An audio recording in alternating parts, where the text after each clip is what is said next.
Hi, I'm Jason. Today I'm going to talk about defense mechanism which proposed by Sigmund Freud.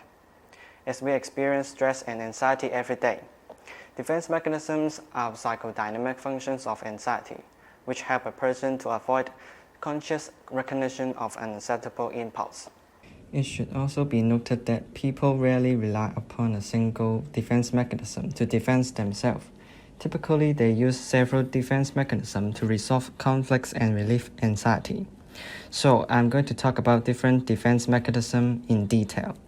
First of all is repression, which Sigmund Freud and some scholars regard as the primary ego defense, not only because it serves as a basis for more elaborate mechanism of defense, but also because it involves the most direct approach.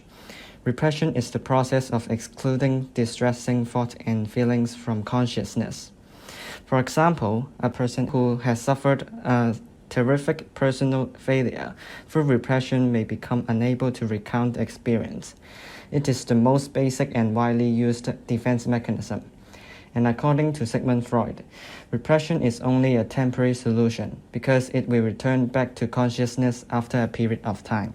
Moreover, projection is another defense mechanism, which ranks next to repression in terms of theoretical importance. It involves the process by which the person attributes unacceptable internal thoughts, feelings, and behaviors to other person or to the environment. Projection enables a person to blame someone or something else for his or her own shortcomings or traits. There is a classic example of the student who inadequately prepares for an exam and then attributes his or her failing grades to an unfair test, the cheating of others.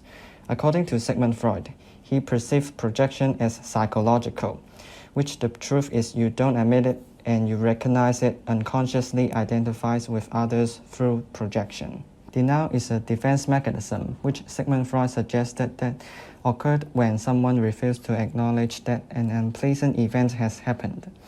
An individual who may occasionally use denial when faced an extremely traumatic situation.